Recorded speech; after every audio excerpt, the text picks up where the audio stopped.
Hey guys, Jarek here. I wish I was coming to you with better news. The 2016 chair of Rainfurrest just announced that Rainfurrest 2016 is happening, but it's happening in Spokane, Washington, not Seattle, Washington. I should probably tell you what Rainfurrest is and how we even got here. Rainfurrest is a large furry convention that happens annually in Seattle, Washington, or at least did. Last year, 2,700 people showed up, making it the 5th largest furry convention in the world, so it is a major furry con. The footage you're seeing now is from the rave I recorded on Saturday and Friday nights of 2015 Rainfurrest.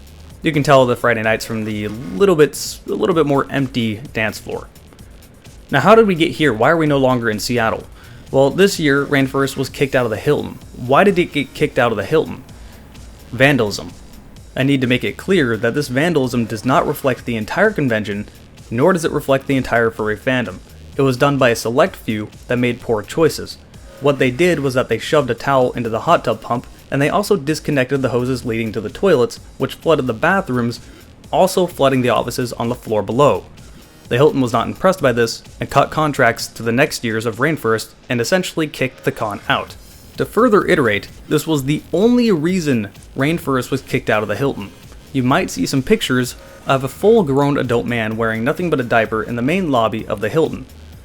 You do not see this when you are at Rainfurrest, and I'm actually really tired of seeing this picture, and I'm tired of it being spread around as if this was the expectation of Rainfurrest.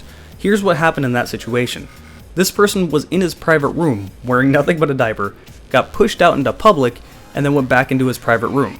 While he was in public, someone took a picture of him and uploaded it to Twitter, and now you have people that didn't even go to Rainfurrest saying how bad the con was, when 98% of the con-going attendees never saw this. You're not going to see people running around in bondage gear with junk showing. You're not going to be seeing people running around acting erotic. You're not going to be seeing people running around wearing nothing but a diaper. You do not see these things. If you see this on social media, ignore it. It's just exaggerations from Twitter, and this is one of the reasons I don't like social media. But again, the biggest problem I have with this, I could ignore all the rumors and all that, but the biggest problem I have with this is that it detracts from the actual problems, and that is vandalism. Now, most con-goers didn't even know this happened until they got home, and the 2015 Rainfurrest chair made an announcement on the RF site, saying that they might lose the contract and never be allowed to go back to the Hilton again, and announced that the vandalism happened. I personally myself was one of those people that had no idea it happened. I saw that the bathroom was closed at one point, but that was the extent of my knowledge until I got home. The Rainfurrest staff has been trying to find a different hotel in the Seattle area ever since they got kicked out of the Hilton. They got many different responses. Many of them were something along the lines of, "We saw the thing you posted on your website and we want nothing to do with that." Other ones they got were, "You're simply not big enough," as usually larger venues require 10,000 or more, and most furry conventions are not that big. Another common response they got was just that they were already booked for that time of the year of 2016. This ultimately led to them having to go to Spokane, which they just announced earlier today that they are going to be in Spokane. They haven't listed the hotel or the contract or showed anything more. So unless a miracle happens, we won't be in Seattle, and we will be in Spokane. Most people do not realize how bad of a location Spokane is, and what the effects on the convention will be. Spokane is in the middle of nowhere compared to Seattle. To get to Spokane from where I live, and I realize I don't live in Seattle, but to get to Spokane from where I live in Portland, Oregon, I need to drive east through the Columbia Gorge along I-84, and then through the entire highland desert of eastern Washington. It's a 6-7 hour drive. I do it once a year to get to Coeur d'Alene, Idaho to go to Silverwood, which is about a 30-minute drive east from Spokane. That's a 6-7 hour drive from Portland, a 4 or 5 hour drive from Seattle, and a 5-6 hour drive from Vancouver. Spokane doesn't even have the same culture of the I-5 corridor. You are literally traveling over a mountain range and across a desert. Way out of the way from any real city in the Pacific Northwest. Spokane's metro area is about 500,000. 500,000 for the entire metro area, in the middle of nowhere. The previous location was so good for Rainfurrest. It was in Seattle, with a 3.5 million metro area at SeaTac, the biggest airport in the Pacific Northwest. This means you could find flights fairly cheap if you didn't live in the Pacific Northwest from planes transferring at SeaTac. Seattle is also sandwiched between Vancouver and Portland, Vancouver having a metro area of 2.4 million, and Portland having the same. Getting to Seattle is incredibly easy. No transfers anywhere. Straight up I-5 or straight down I-5, depending on if you're coming from Vancouver or Portland. When I went to Rainfurrest last year, I spent $20 round trip on Boltless tickets, 2-hour drive, and I was there. So Seattle was in a fantastic location, very easy to access, most affordable in the entire Northwest, biggest city. Spokane is the opposite of that, and you're going to be seeing a huge downgrade in attendance. I'm expecting around 1,000 less people than last year.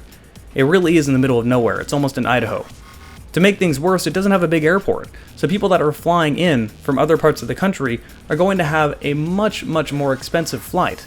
I was talking to someone on the furry subreddit that would have had to spend $300 on a direct flight from Nashville, Tennessee to Seattle, Washington. If you wanted to go to Rainfurrest now in Spokane, it would cost $700 unless you wanted to find a layaway over a night and spend somewhere there, stay at a hub for a night. It is much more expensive with nothing near it. Now this is going to have some adverse effects to the other local Northwest cons. I fully expect Furlandia and Vancouver to get a very big bolster in attendance.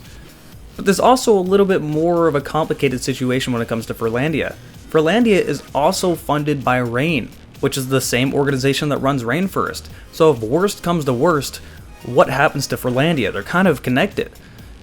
This has me a little concerned and a little worried for both cons. Okay, maybe very worried. And the reason I'm so animated about this is because I've been in the fandom since I was 8. It's been 16, almost 17 years. I'm 24 now. I've lived in Portland, Oregon my whole life. I want to see the fandom and I want to see the Pacific Northwest succeed. Rainfurrest is the only major furry convention in the entire Northwest, or anywhere near where I live. I want to see the Northwest have large furry conventions, and this is a huge setback to attendance and to the con in general, and it's a huge hit to the reputation that was already spiraling down out of control. Again, the reason I'm like this is because I greatly enjoy my time at these conventions. I go every year, and I'm concerned at the outcome of Rainfurrest. If you're one of the people that cannot make it to Rainfurrest this year because Spokane is so out of the way and more expensive to get to, try considering Furlandia in Portland, Oregon, or Vancouver and Vancouver, BC. Furlandia happens Memorial Day weekend, May 27th through May 29th. Vancouver happens March 3rd through March 6th. These cons are not as big as Rainfurrest is, but I'm fully expecting their attendance to be majorly bolstered with Rainfurrest moving over to Spokane for at least a year. I really hope all my concerns are for naught, and we'll be back in Seattle for Rainfurrest 2017, but I'm thinking we're going to be in Spokane for at least 2 years, and we're going to drop a lot of attendees. Again, I really hope I'm wrong, and I hope I'm concerned over nothing. I'm sorry I've had to rant into a microphone for the last 10 minutes or so, and I'm sorry to have to break these news to you if you haven't heard it. I'll see you guys next video.